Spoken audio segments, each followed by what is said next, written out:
Bismillahirrahmanirrahim. Assalamualaikum warahmatullahi wabarakatuh. Waalaikumsalam warahmatullahi wabarakatuh. Alhamdulillah, assalatu wassalamu ala rasulillah wa ala alihi wa sahbihi wa mawalah, amma ba'du. Pemirsa Darul Amin TV dimanapun Anda berada, selamat pagi, selamat siang, dan selamat malam, tergantung kapan Anda menonton tayangan ini.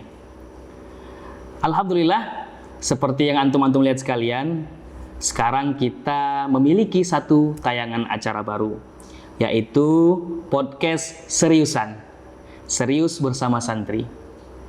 Kedepannya podcast ini akan diisi tentang acara-acara, tentang tamu-tamu yang berkontribusi dalam kehidupan kita sebagai santri di perbatasan Darul Amin. Kemudian buat teman-teman pendengar yang ingin mencari tahu lebih banyak lagi tentang konten kami, jangan lupa ikuti terus sosial media kami di YouTube Darul Amin TV, kemudian Instagram @darulaminofficial, kemudian di Facebook Daya Perbatasan Darul Amin. Nah, tidak usah berlama-lama lagi. Alhamdulillah, hari ini kita kedatangan seorang tamu yang sangat spesial. Tamu ini adalah alumni Darul Amin pertama yang belajar ke Timur Tengah, tepatnya negara Mesir. Beliau merupakan senior saya di sini, alumni tahun 2013. Tidak usah berlama-lama lagi, kita sambut ini dia, Ustadz Muhammad Daud Farma LC. Bagaimana kabar antum, Ustadz? Alhamdulillah, tamam, sehat walafiat. Alhamdulillah. Jadi Ustadz Daud sudah duduk di sini. Kita ingin berkenalan dulu tentunya dengan Ustadz Daud. Bisa nggak antum kenalkan diri antum dengan singkat saja, Ustaz? Baik, bismillahirrahmanirrahim. Assalamualaikum warahmatullahi ta'ala wabarakatuh. Alhamdulillahirabbil alamin, wassalatu wassalamu ala asrofil anbiya'i wal mursalin wa ala alihi wa sahbihi ajma'in wa ba'. Terima kasih sebelumnya saya ucapkan kepada Ustadz Muhammad Yusuf Ariga yang telah mengajak saya atau yang telah menjadi pembawa acara di sini sebagai moderator, dan terima kasih juga kepada tim media yang telah mengundang saya ke ruangan ini, ke dalam podcast ini.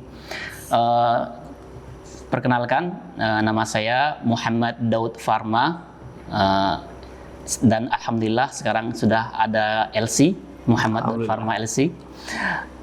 Saya asalnya dari Alur Langsat. Alur Langsat, Kecamatan Tano Alas, ya, Kabupaten Aceh Tenggara. Dan saya masuk ke Darul Amin di tahun 2008 dan alumni 2013. Alhamdulillah, angkatan Six Pioneer Generation. Pioneer, ya. Itu saja mungkin. Oke, Ustaz. Kan sudah kenalan ini, sudah tahu nama, sudah tahu alumni keberapa dan segala macamnya. Kita pengen cerita dulu nih, Ustaz. Gimana ceritanya antum bisa menjadi alumni Darul Amin pertama yang berangkat ke Mesir ini?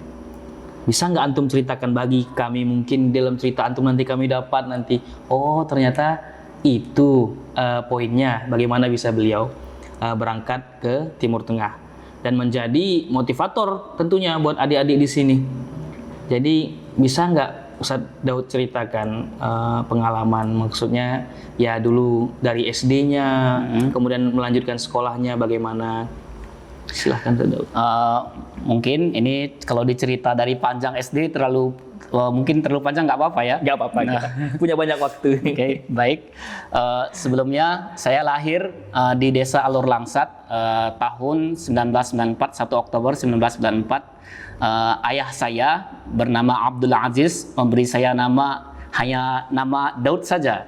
Namun ketika itu begitu umur saya sudah sampai 7 tahun, ketika itu 7 tahun, karena orang-orang sekitar kampung kami juga yang seumuran dengan saya, umur 7 tahun baru didaftarkan emaknya ke sekolah begitu. Jadi sebenarnya umur saya belum genap 7 tahun, tapi sudah didaftarkan orang tua, mungkin kurang beberapa bulan, 2 atau 3 bulan begitu, baru 7 tahun didaftarkan ke SD Negeri Salim Pinim. Begitu mau daftar, kepala sekolah orang yang menerima pendaftaran di SD itu bertanya kepada ibu saya, namanya siapa? Nama anak saya ini Daud. Itu saja. Nama saja. Cuma satu kata saja begitu ya. Oh, pendek sekali namanya Bu gitu. Gimana kalau ditambah M saja? Kemudian disarankan. Ibu saya bilang, ya udah mau ditambah boleh juga nggak apa-apa. Jadi ibu saya hanya mengiyakan saja. Sebenarnya nama saya yang dari bapak aslinya cuma Daud saja gitu. Kemudian ditambah menjadi M Daud. Kemudian begitu saya naik ke kelas 5 SD, nama saya itu dulu ketika saya ada kakak saya, istri abang Wu saya, kakak laki-laki yang besar itu, kakak laki-laki yang paling besar. Kemudian istrinya itu kami manggilnya, saya kakak juga manggil beliau. Beliau setiap hari memanggil saya itu Farma begitu. Saya nggak tahu artinya apa Farma. Saya nggak tahu artinya bagaimana maknanya. Tapi lama-lama kemudian saya ngeh. Begitu dipanggil Farma, kamu sudah makan Farma? Saya sudah makan begitu. Sebelumnya saya nggak ngeh begitu dipanggil Farma, saya hanya nggak merespon. Lama-lama merespon. Jadi begitu naik ke kelas 6 kan ada penulisan rapot begitu ya. Begitu disuruh penulisan untuk di ijazah nanti dituliskan nama lengkap. Jadi Pak Zamrin ketika itu nama beliau yang dari Julu sana. Dari di mana tuh? Di daerah lebih alas. Tengku itu sana. Darul Hasanah. Darul Hasanah sana. Beliau Pak Zamrin ketika itu wali kelas saya memberi saya nama ini nama lengkapmu Muhammad Daud Farma. M-nya diganti beliau menjadi Muhammad, dipanjangkan. Yang sebenarnya M saja dipanjangkan menjadi Muhammad. Kemudian Fa-nya itu saya buat P, tapi diganti beliau sama jadi Farma. Jadi nama saya lengkap saya begitu lulus, begitu panjangnya nama saya ketika diumumkan pengumuman kelulusan SD itu Muhammad Daud Farma gitu lulus. Termasuk panjang juga nama antum kalau begitu. Termasuk panjang. Kalau ketika menjawab soal buku ini komputer, ujian komputer itu namanya sudah hampir memenuhi ini kotaknya itu. Nah, kita penasaran nih, kok bisa nama Farma itu melekat? Beliau punya alasan nggak memberi nama antum Farma? Kata beliau, kata kakak ini tadi, kan aku pernah tanya juga, kenapa kakak memanggilku Farma begitu ya? Kata beliau, ibu saya orang Jawa, entah itu benar entah enggak bagaimana, tapi kata beliau begitu, ibu saya orang Jawa dan beliau suka memberimu nama Farma. Mungkin dari ibu juga, beliau juga begitu, Farma begitu. Tapi sampai saat ini kalau dicari-cari artinya nggak nemu gitu. Kalau bahas Jawa itu ke Farma, malah ke nama obat-obatan. Ya, saya pun mikirnya ke situ, obat-obatan. Oke, jadi itu berarti antum SD-nya di SD Negeri Salim Pinim. Ya, Negeri Salim Pinim. Itu SD-nya sampai sekarang masih ada itu? Masih ada, masih kokoh. Baru-baru ini saya lewat juga masih berdiri sampai sekarang dan muridnya juga masih banyak juga. Alhamdulillah. Masih jaya, masih eksis. Nah, murid-murid SDN Salim Pinim, kamu bisa mencontoh Ustaz Daud nih. Nah, jangan lupa ya. Kemudian dari SD kita beralih ke SMP nih. Atau mungkin ada kisah dari SD yang menarik gitu, tapi antum belum ceritakan. Mungkin nggak terlalu menarik juga ya.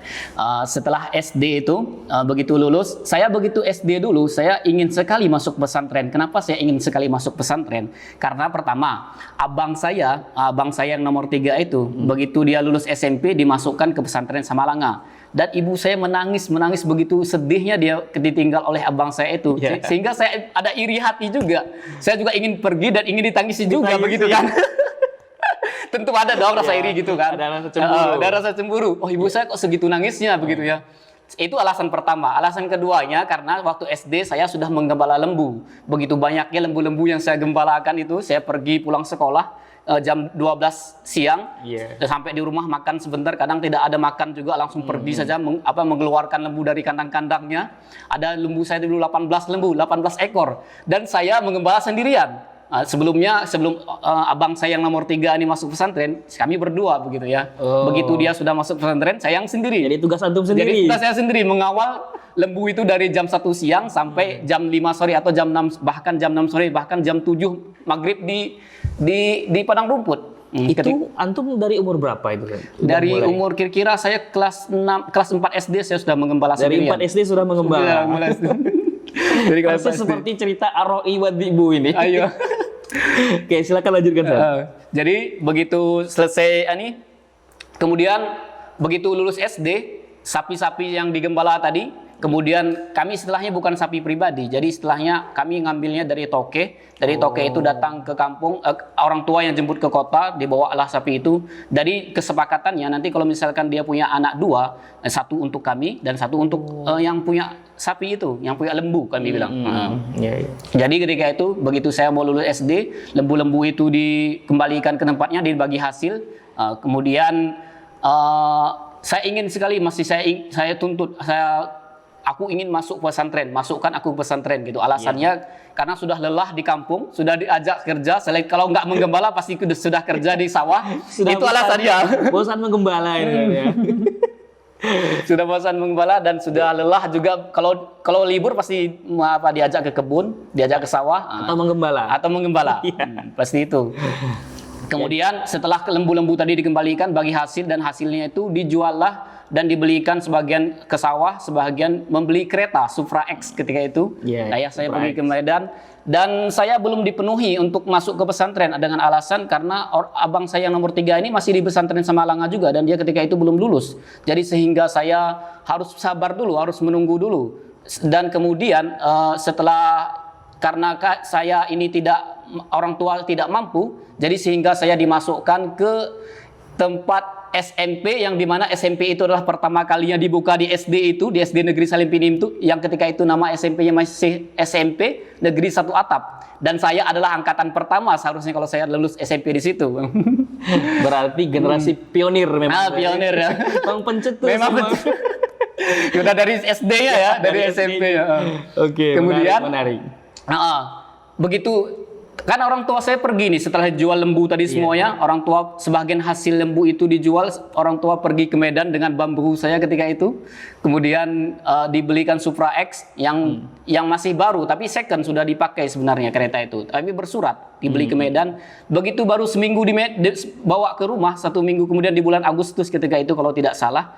Kemudian saya belajar 1 minggu itu dan langsung bisa, dan saya begitu hari Minggu pagi saya ajak abang-abang semuanya pergi ke ke tempat pemandian di Pantai Dona itu di Kali Alas. Yang di dekat jembatan itu sebelah sini. Ya, jembatan Pantai Dona. Ya, jembatan Pantai Dona. Kemudian belum sampai ketika sudah saya antarkan, saya bersama abang saya yang pertama, yang kemudian ada anak bambu saya, kemudian ada anak Pak Ngah saya. Kami ke sana 3 kereta. Ini dengan kereta Supra X yang baru tadi ini. Yang baru dibeli tadi. Sampai di sana kami ketika itu Pantai Dona belum diaspal. Ketika itu Pantai Donanya belum diaspal dan saya mengajak abang yang 2 ini tadi balapan, masing-masing kereta balapan. Ternyata agak liar juga ini dulu ya. Kami balapan begitu ya.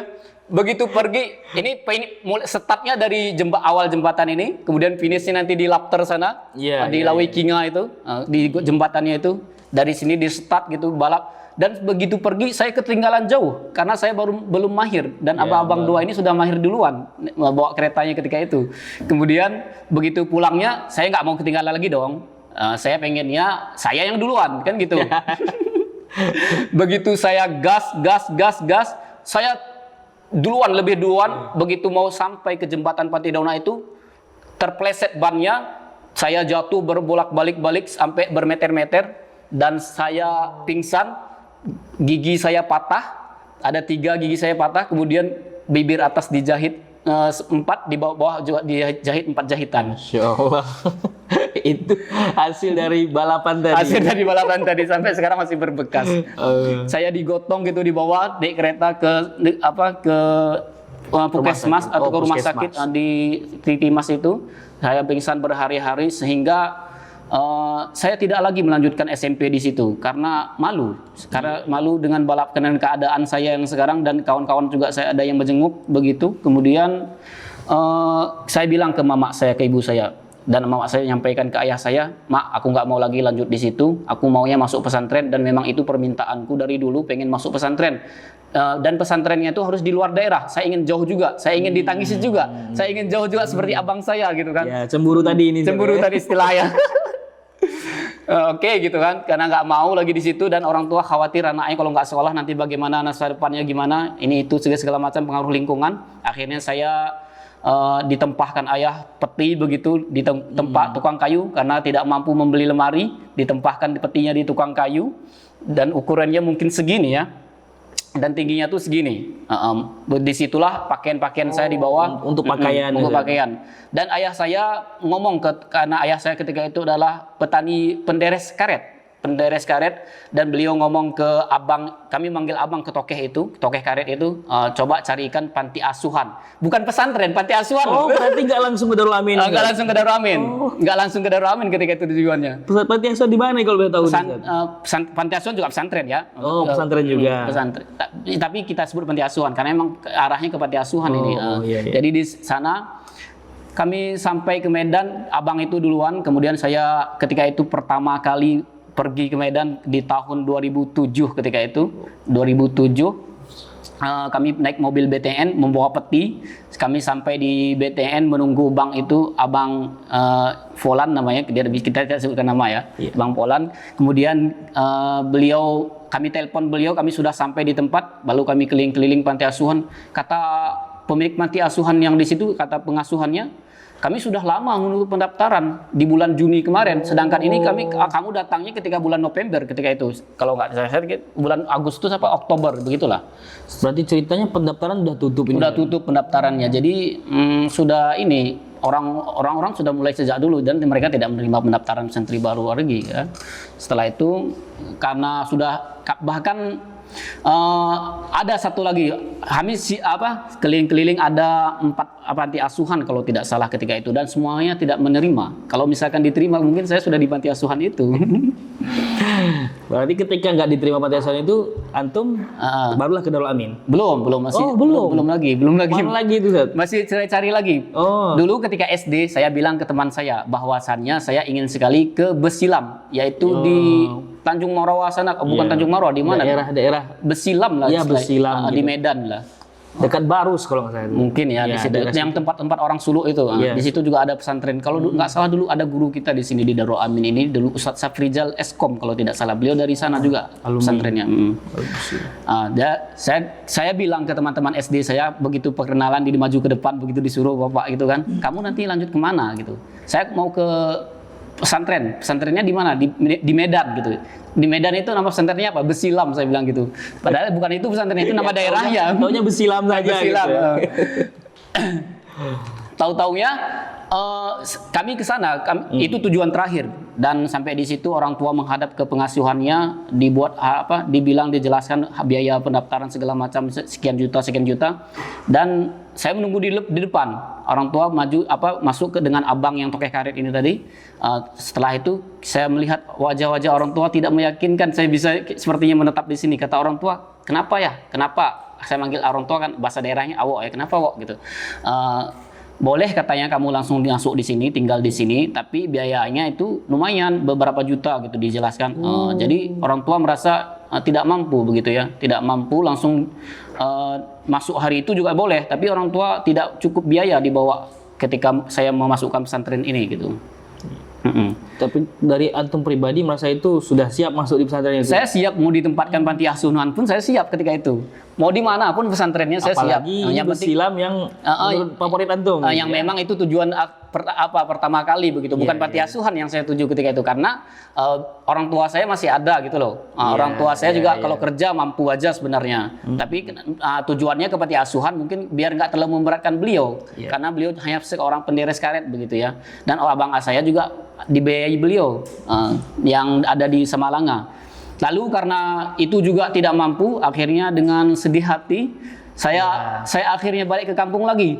Begitu tiba di kampung, loh kok balik lagi? Padahal kemarin sore maghrib itu belum sampai 1 hari di Medan itu. Loh kok balik lagi? Padahal kemarin saya udah salaman tuh sama orang kampung itu. Udah perpisahan. Udah salam-salaman. Bahkan ada yang salam cium itu kawan sendiri. Saya cium gitu, kawan main. Kawan main sehari-hari saya cium gitu. Karena saking bahagia pergi ke pesantren begitu ya. Karena emang merasa ini perpisahan. Ini perpisahan panjang gitu ya, bakalan lama. Besoknya balik. Taunya besoknya balik. Lah kok balik lagi? Saya malu. Nah, gimana respon masyarakat itu ketika masa itu? Ketika saya pulang tuh loh, kok balik lagi, bukannya ini. Bilang orang tua, nggak, udah tutup pendaftaran gitu aja dijelaskannya. Udah tutup pendaftaran. Lalu tidak sampai 2 minggu di kampung, lalu orang tua mendengar dari Payumonjo, desa Payumonjo itu ada seorang ustadz yang bilang ada di sana panti asuhan yang itu tidak boleh langsung dimasukkan sekarang juga, langsung diantarkan, langsung diterima, tidak menunggu waktu pembuka pendaftaran dulu, langsung boleh diterima. Oh, di mana itu? Ditanya sama orang tua, dikasih alamatnya di Pematang Siantar. Nama panti asuhannya kita sebut di sini nggak apa-apa ya. Nggak apa-apa. Nah, nama panti asuhannya Panti Asuhan Istiqomah, Dusun Marimbun, Kecamatan Simalungun di Pematang Siantar. Jadi dari Simpang 4 itu masuk ke dalam sana lagi, dari kebun, di tengah-tengah kebun sawit dia kalau tidak salah. Jadi balik ke Sumatera Utara lagi. Nah, setelah 2 minggu kemudian berkemas lagi, masukkan lagi baju-baju ke peti. Dan saya tidak sendiri kali ini. Saya bersama ada seorang anak bibik saya yang laki-laki juga. Dan dia memang orang tuanya sudah tidak ada, yatim, anak yatim, dan satu SD dengan saya, dan karena ini adalah tujuannya panti asuhan dan diajaklah dia gitu ya. Jadi kami, ibu saya sendiri, kemudian ada teman saya tadi, anak bibik saya, kemudian bibik saya, berempat kami ke sana. Dari rumah naik becak ke stasiun BTN di Kutacani, kemudian dari Kutacaninya ke Medannya BTN, maghrib. Dan tiba di sana sore hari, kemudian paginya kami langsung menembus ke Siantar dan ditemani oleh paman apun saya ketika itu, yang beliau adalah orang Medan, sebenarnya orang Kutacani yang sudah merantau lama di Medan. Beliau yang mengantarkan kami ke sana. Kemudian sampai di Simpang 4 itu naik RBT ke dalam. Sampai di sana benar-benar langsung diserahkan. Kita jelaskan dulu RBT ini ke pemirsa kita itu. RBT itu ojek kalau kalau istilahnya ojek mungkin. Ya benar-benar. Makanya pemirsa mengira ini RBT HP. Oke, lanjutkan Sat. Oke. Setelah ini kami sampai di situ, kemudian diserahkan ke panti asuhan itu. Kami dari Aceh Tenggara diperkenalkan ini anak kami serahkan. Mudah-mudahan dia mohon dibimbing dan segala macam seperti penyerahan pada umumnya. Kami memanggil pengasuhannya itu, ketua yayasannya itu Opung, karena memang orang Batak ya. Opung itu istilahnya kakek ya, kalau tidak salah artinya. Kemudian kami diserahkan. Begitu orang tua saya pamitan, dan ternyata ada rasa sedih juga. Yang awalnya begitu semangat masuk pesantren begitu kan, itu pertama kali saya ditinggalkan sama ibu saya di panti asuhan itu. Begitu pamitan saya nangis. Di depan orang tua saya nggak nangis, tapi begitu beliau sudah lihat kehilangan punggungnya, itu tidak nampak lagi oleh mata gitu, jauh dari pandangan. Saya mulai terasa ada rasa-rasa sedih begitu. Ini apakah aku memang selamanya di sini begitu ya? Apakah nanti bakalan nggak pulang-pulang lagi? Jumpa nggak lagi nanti sama orang tua kan gitu. Kemudian di panti asuhan itu terus-menerus sampai berapa tahun itu? Nggak sampai setahun. Oh, nggak sampai setahun. Saya hanya beberapa bulan, kalau tidak salah 4 bulan begitu ya. Sampai dari akhir 2007 saja saya di sana. Ketika itu karena alasannya tidak lama di sana itu, kawan saya yang satu lagi dari kampung saya tadi, dia tidak betah. Dikit-dikit dia, ayo kita telepon orang tua kita. Ayo kita telepon orang tua kita. Aku tidak betah lagi di sini. Karena apa? Karena memang di sana itu sistemnya begini. Di sana itu kita bekerja, kita santri, kita bekerja. Jadi hasil yang kita kerja, bukan hasil kita ya. Jadi hasil pondok itu yang kita kerjakan, itulah yang menjadi makan santri. Jadi panti asuhannya ini tidak mengemis ke pemerintah begitu ya. Jadi panti asuhannya punya kebun banyak. Yang mana kebun itu diolah atau dikelola oleh santri dan ustadz-ustadznya. Kemudian santri bertani kami di sana setelahnya. Saya juga pernah memupuk, membongkar kolam, kemudian menanam mentimun dan sebagainya. Itu di umur berapa itu? Di umur tamat SD, orang-orang tamat SD baru masuk S1 SMP. Memang betul-betul diajarkan mandiri dari umur mandiri. Dan rata-rata di situ memang sudah ada orang tuanya lah, ada yang ibunya sudah ada, ada yang keduanya sudah ayah dan ibu sudah tidak ada. Ada yang cuman ayahnya ada gitu ya. Dan saya dua-duanya ada. Tidak pernah ada yang bertanya kepada antum masalah itu? Nggak ada. Mungkin langsung dikira ini udah yatim gitu aja. Dan saya juga tidak masalah, yang penting saya jauh dari orang tua, masuk pesantren, dan itu belajar gitu ya, tidak masalah. Mau dikerja, mau bekerja dan segala macam, dan itu tidak masalah bagi saya. Yang penting saya belajar di pesantren. Dan saya jauh dari orang tua dan jauh dari kampung, begitu aja. Kemudian karena nggak betah, ditelepon lah orang tua saya. Kami telepon orang ke kampung, Suhardi namanya. Dia nelpon ke orang tua, gini, Mak, aku sudah tidak betah di sini, tolong jemput aku mau pulang. Dia bilang begitu ke orang tua, lah kenapa? Karena ini dijelaskan, aku nggak betah di sini, aku kerja segala macam ya. Padahal di rumah pun dia kerja sebenarnya. Itu saja bedanya di pesantren sama di rumah. Gitu aja. Oke.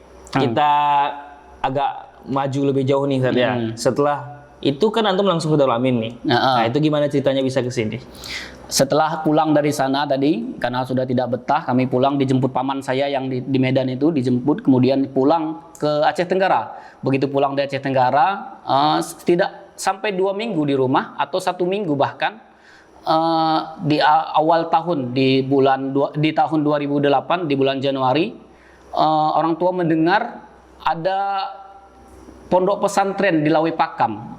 Beliau mendengarnya dari desa sebelah saya itu, dia itu desa Lawe Tungkal, yang itu dulu ada kita kenal di sini Al-Ah Edi Saputra. Ya, Saputra. Dari ayah beliau, orang tua saya, masukkan aja anakmu ke sana di Darul Amin, bagus pesantrennya apa segala macam, dibuat seperti itu, dibilang. Oke, orang tua langsung mengiyakan, kemudian dikemas barang lagi untuk ketiga kalinya. Dan peti tadi lagi masih peti yang sama untuk ketiga kalinya. Tapi ketiga kalinya ini membawa piring, minyak goreng, minyak lampu, ikan teri, diletak dalam satu peti itu. Baju saya udah bawa ikan teri sebenarnya itu. Udah bawa minyak tanah. Masa itu memang masak sendiri tadi? Masa itu masak sendiri. Ketika saya masuk di tahun 2008, masuk lewat sini di gerbang ini naik becak ketika itu kalau nggak salah, saya masih ingat. Nah, saya oke aja, saya mau dimanapun karena belum selesai perjuangan di sana itu, masih ada rasa-rasa sedihnya juga. Kenapa saya harus ikut pulang juga? Karena kata orang tua ketika itu, Daud juga harus pulang. Karena kalau Daud itu ditinggal sendiri nanti dia udah nggak betah juga, nggak ada kawannya begitu. Jadi orang tua khawatir nanti ujung-ujungnya nggak betah juga, minta dijemput pula gitu kan. Jadi pulang juga hari itu. Dan langsung saya diantar ketika itu sore-sore hari Minggu. Dan waktu itu sistem kita masih siapa yang datang murid santri baru mau pindahan mau bagaimana langsung diterima, dan sekarang sudah tidak seperti itu kan. Seperti itu lagi. Dan sore-sore saya langsung didaftarkan ketika itu, almarhum pimpinannya masih Buya ini Ustadz Mukhtar ketika itu. Ustadz Mukhtar Majuri. Ustadz Mukhtar Majuri ya. Beliau yang menjadi pimpinan. Saya didaftarkan di tahun 2008 di bulan Januari di Darul Amin ketika itu kalau tidak salah, dan disambut oleh Ustadz dua lajang, yang tegap, yang tinggi, yang rambutnya belah dua, yang satunya agak lebih pendek dari beliau. Saya kira ini bukan pesantren, ini lokasi kompi tentara begitu. Karena saya sudah 2 kali lewat ke Medan kan. Pertama waktu daftar panti asuhan, yang kedua juga panti asuhan juga. Tapi nggak sadar ini pesantren. Nggak sadar pesantren. Saya nggak lihat di sini ada tulisannya Darul Amin, pesantren Darul Amin. Karena dulu agak kesini ke dalam dia tulisannya kan, nggak di tepi jalan sana yang seperti sekarang ini. Dan tidak terlalu besar dulu. Banyak pohon juga saya kira di depan. Ditutupi pohon-pohon juga. Dan ketika itu ini belumlah disambut oleh beliau tadi, yang 2 orang tadi, saya kira tentara. Ini benar-benar tentara nih kan, tegap beliau kan, Ustadz Husni. Berpikiran ini masuk kompi militer. Wah, itu. Ini lebih serem lagi, jangan ini lebih serem ini lagi kan. Kemudian saya didaftarkan, ada salah satu santri, kalau tidak salah beliau dari Timas, ukhti kita. Ini komplek perempuan Pak, karena berhentinya di depan ini, di gedung SMK dulu di sini kan. Di depan gedung SMK ini, diarahkan ke sana, komplek putranya di sana diarahkan oleh Ustadz. Maaf, kita sebut nama nggak apa-apa ya, karena beliau adalah guru kita, Ustadz Husni. Yang beliau yang bagian pengasuhan ketika itu, diarahkan saya ke yang tempat, dulu komplek putranya di tempat perempuan yang sekarang. Iya. Nah. Kemudian setelah itu tidak beberapa lama atau 2 bulan atau 1 bulan kemudian dilantiklah pimpinan baru kita, yaitu Buya kita yang sekarang, Al Ustadz Al Mukarram Dr. Randus Mukhlisin Rizki MM, yang dilantik langsung oleh yang di sini kalau tidak salah dulu di atas ini, kantor atas ini yang tempat ini kantor atas yang sekarang ini diresmikannya di situ kalau tidak salah dulu. Itu Yang meresmikan siapa itu? Bupati sendiri langsung dilantik. Bupati. Kami Masa itu Pak Pak Hasanuddin. Ketika itu baru berdatanganlah guru-guru kita yang dari Gontor, ada Al Ustadz Nur Arif dan bersama Ustazah Laila Fazriyah. Kemudian ada Ustadz Anggung, kemudian ada bagian bahasa Ustadz Arif tadi di bagian ini pengasuhan ketika itu bendahara kalau tidak salah. Kemudian ada Ustadz Taufik bagian pramuka, ada Ustadz Uri Khotansah dari Bangka Belitung. Iya, berarti antum merasakanlah transisi itu. Ya, merasa Pindahan dari pesantren yang terpadu awalnya gitu ya. masak sendiri, langsung pindah ke ini pelan-pelan ke Modoren. Iya. Mm-mm. Oke, Ustaz. Jadi itulah awal mula antum Nidul Amin kan. Nah, gimana langkah-langkah antum bertahap sampai pada suatu momen memutuskan untuk berangkat ke Al Azhar ini? Nah, gimana itu? Dari santri yang masih bingung saya kira kan begitu. Ustaz. Bagaimana bisa memutuskan untuk saya harus ke Al Azhar gitu? Sebenarnya dulu sebelum ke Al Azhar saya pengen ke Gontor ya. Saya pengen ke gitu. Gontor.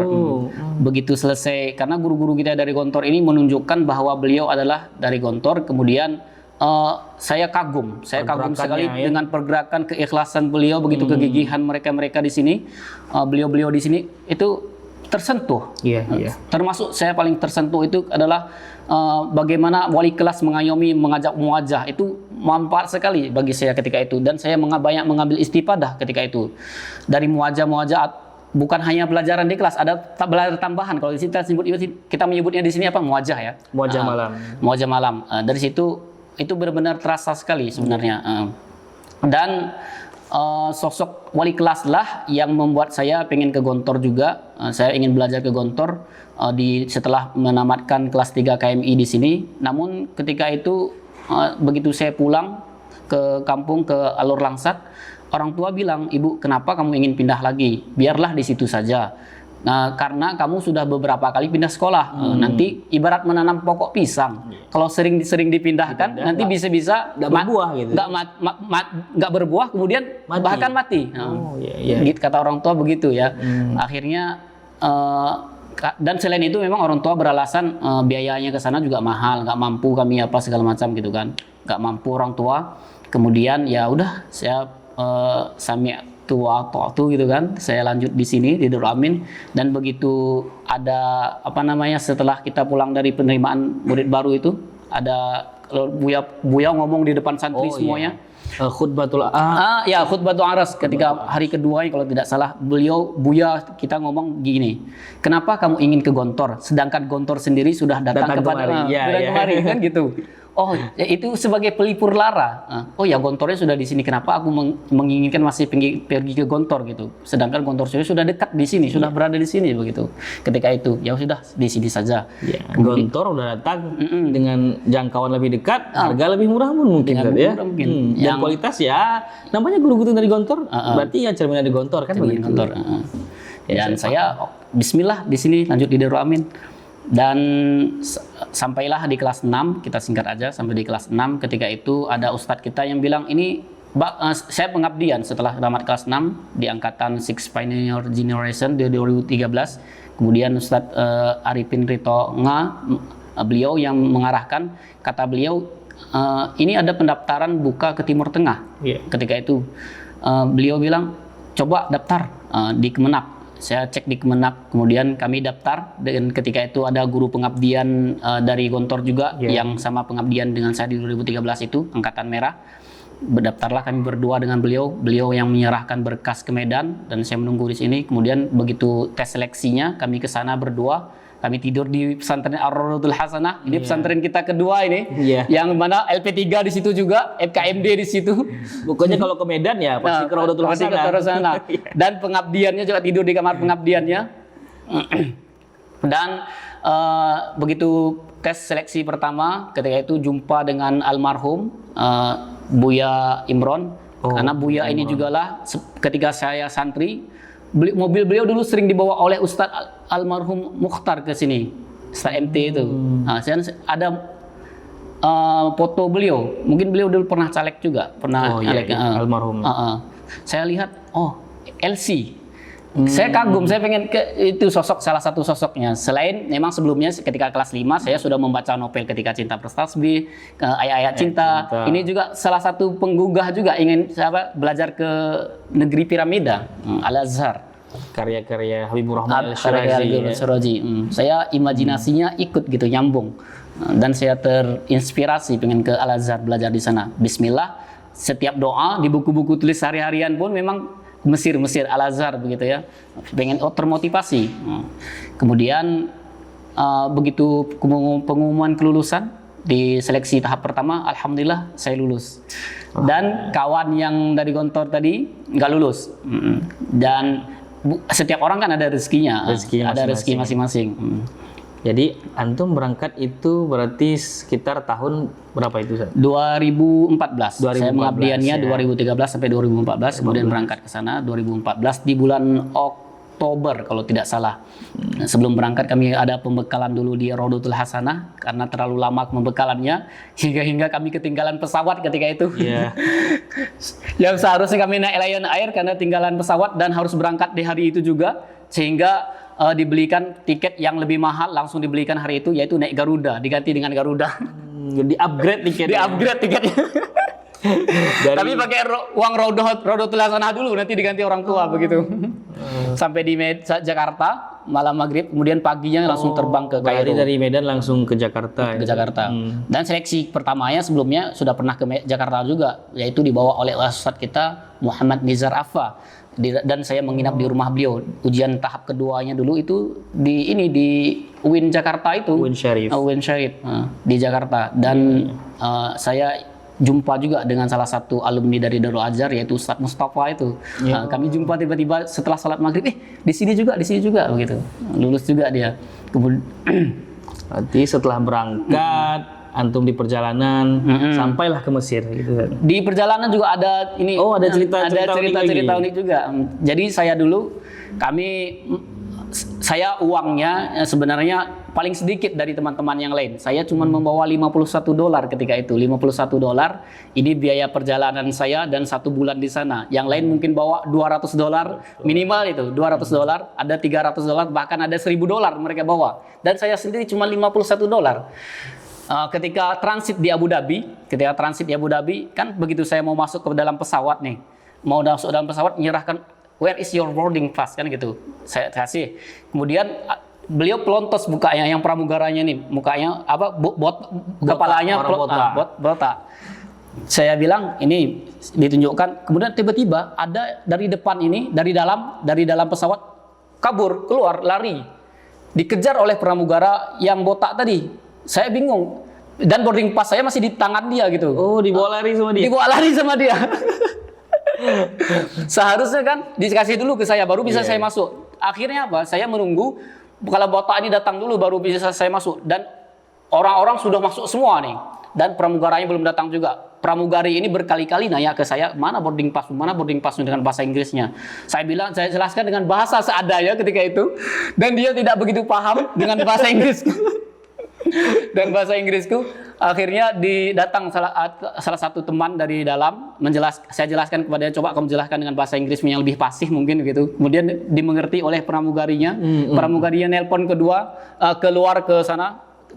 Kemudian tak beberapa lama datang kepala botak yang bawa boarding pass saya tadi dengan muka tidak bersalah. Padahal saya sudah menunggu beberapa menit gitu kan, bahkan setengah jam pun ada. Ini pesawat sudah mau berangkat padahal ketika itu ya.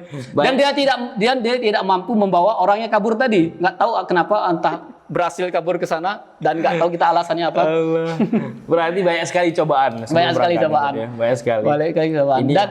Dan begitu pramugaranya bilang pakai bahasa Arab. Ya, kalau saya tahu kamu bisa bahasa Arab, saya bahasa Arab ya aja tadi gitu. Ternyata dia pakai bahasa Inggris kan. Karena memang tujuannya ke Arab ya. Iya. Itu berangkat pakai pesawat apa itu, Zat? Pesawat Emirates kalau nggak salah ketika itu. Ya, pesawat Emirates. Berarti sampai ke Kairo.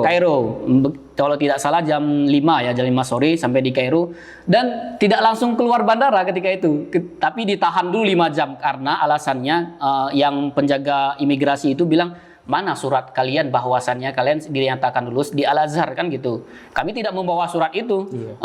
Akhirnya kami telepon ke salah satu dari kami, chatan sama yang di luar sana, yaitu dijemput oleh yang ketua IKRH-nya ketika itu dan rombongannya.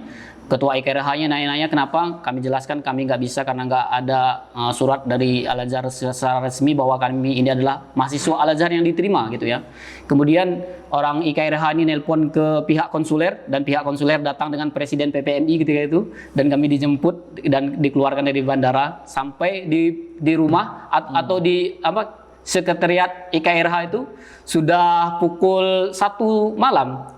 Sudah pukul 1 malam. Padahal kami transitnya jam 5 sore. Bayangkan berapa lama kami di bandara di Lahat. Lumayan lama terdamparnya. Terdampar di situ kan. Ini berarti sudah berlipat-lipat nih Sudah cobaannya. berlipat-lipat cobaannya. Berarti ya karena cobaan itu juga tadi ya. Semakin semangat belajar di sana. Semakin semangat belajar di sana. Kemudian, nah kan antum sudah lama di Mesir nih. Gitu kan. Bisa nggak antum gimana menjelaskan Al-Azhar itu, kemudian kehidupan di sana? Mungkin pemirsa ingin tahu sedikit tentang itu. Jadi kalau di Al-Azhar ini kan kuliahnya gratis ya. Bisa dibilang gratis walaupun cuman bayarannya kalau 1 tahun kita kuliah di Al-Azhar bisa bilang menghabiskan duit 500.000 saja. Itu udah 2 semester gitu ya. Kuliahnya gratis, namun biaya hidupnya yang termasuk lumayan yang mahal gitu. Karena tergantung ini lingkungan kita juga. Kita tinggalnya di mana, di rumah platnya nomor ini segala macam. Kalau di Darosah itu termasuk murah, lumayan murah lah. Darosah itu tempat tinggal antum tempat ya? tinggal saya di Darosah di Gamalia. Dan makin di sana kan kalau makin tinggi lebih makin murah karena nggak pakai lift. Kalau di Indonesia rumahnya semakin tinggi, semakin mahal. Saya dulu di lantai 7 dan itu lebih murah daripada lantai 5, lantai 6. Ya. Jadi kehidupan di sana itu apakah lebih berat yang antum rasakan di sana atau ketika di Indonesia itu bagaimana? Kalau kehidupan sana selagi kita punya uang cukup aman-aman saja, tidak ada yang keluhannya itu mungkin orang yang belajar sambil berusaha. Itu perjuangannya luar biasa 2 kali lipat. Kalau cuma hanya belajar kemudian ada kiriman dari orang tua atau dari beasiswa, nah itu insya Allah aman-aman saja, insya Allah ya. Jadi antum berarti di sana itu menggunakan biaya sendiri dulu, atau ya saya dulu 5 tahun pertama saya ini biaya sendiri, orang tua ada dikirim 800.000 per bulan dan itu saya cukupkan. Dan ketika itu orang sudah minimal ngirimnya 1,3 yang secara umum ya. Itu saya cuma 800.000 dan itu cukup pas-pas kan sekali. Lalu beberapa 4 tahun terakhirnya kemudian dibiayai oleh pondok. Jadi beliau ini merupakan salah satu kader pesantren juga. Saya satu pesantren di daerah kita ini, daerah Perbatasan Darul Amin. Alhamdulillah. Nah, kita lihat ini perjuangan Ustaz Daud sangat luar biasa sekali. Ya, dengan kesusahan, dengan tantangan-tantangan yang ada saja, akhirnya bisa menjadi alumni Al-Azhar.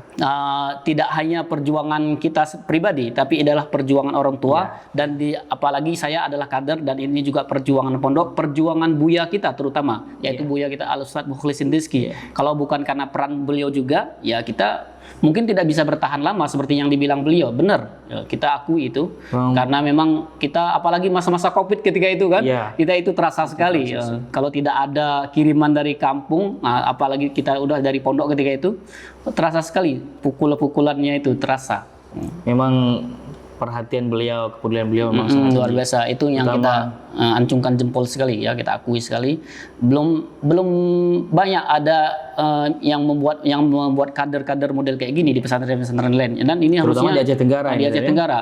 Mungkin pondok kita salah satunya yang ini ya. Bukan ini mengakui segala macam ya, tapi memang nampaknya seperti itu dan ini luar biasa dan ide-ide kayak gini perlu dikembangkan lagi sampai selamanya. Yang lainnya bisa. Ya, itu. Ada kaderisasi, ini bagus sekali kaderisasi seperti ini. Dan bagaimana mungkin alumni yang mau di luar sedangkan dia dicueki, tidak ada perhatian dari pesantren, bagaimana mungkin dia mau kembali ke lembaganya? Bagaimana mungkin ya dengan cara di kader ini biar dia mau kembali kan gitu. Ya walaupun sebenarnya kita kalau alumni pesantren ya setidaknya ngajar juga kan gitu. Ada kemauan kita untuk mengabdi juga, tidak mesti di kader juga. Tapi dengan cara di kader ini kita lebih semangat seharusnya kan gitu. Untuk kembali itu. Ya. Ini sangat menakjubkan ya pemirsa ceritanya.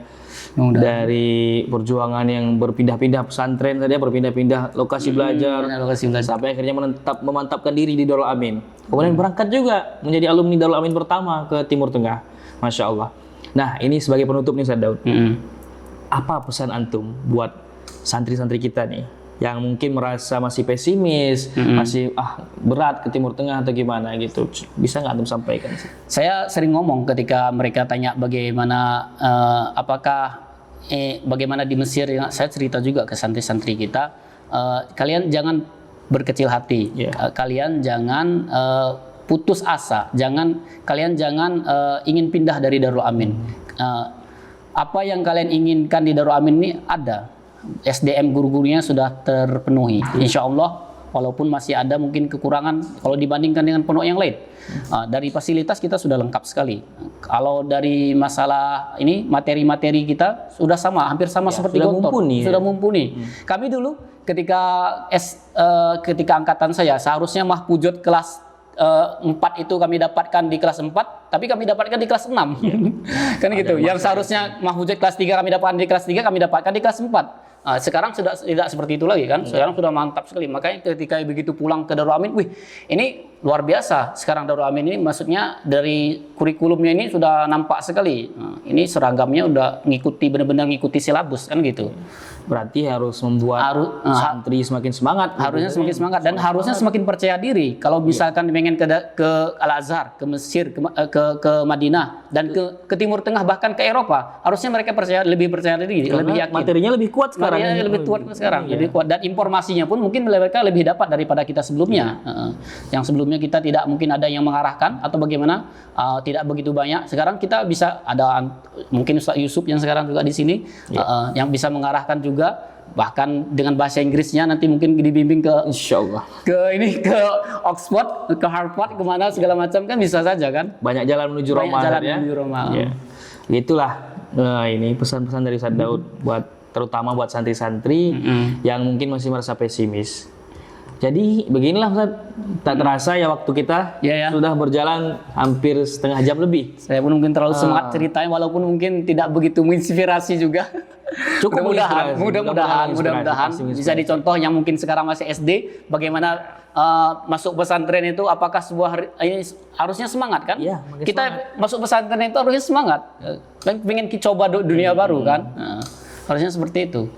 Yang SD, SMP masuk SMP-nya di luar, kemudian pengen masuk pesantren, ya harusnya coba semakin semangat, coba dulu.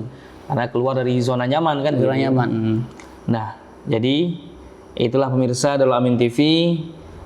Kita ucapkan terima kasih kepada Ustaz Daud atas penyampaiannya yang lumayan padat dan sangat menginspirasi kita. Jadi nanti suatu saat kita akan kesempatan berbagi lagi nih Ustaz. Karena masih banyak yang perlu saya tanya, perlu kita ulik dari kisah perjalanan antum. Ya, kita nanti akan undang kapan-kapan lagi Ustaz Daud untuk menceritakan perjalanan lembaran hidup beliau. Karena kita masih belum mengulik sosok beliau sebagai penulis, sosok beliau sebagai guru, sebagai panutan anak-anak di sini. Maka itu akan kita ulik di pertemuan selanjutnya nanti kapan-kapan. Tetap bersama kami, Seriusan, podcast serius bersama santri hanya di Darul Amin TV. Jangan lupa pantengin terus sosmed kami di YouTube Darul Amin TV, kemudian di Instagram @darulaminofficial, kemudian Facebook dari Perbatasan Darul Amin. Sekali lagi ucapkan terima kasih kepada Ustaz Daud. Syukran Ustaz. Ala hudurikum. Pastikan terus, pantengin terus. Sampai jumpa di podcast selanjutnya. Billahi taufiq wal hidayah. Wassalamualaikum warahmatullahi wabarakatuh. Waalaikumsalam.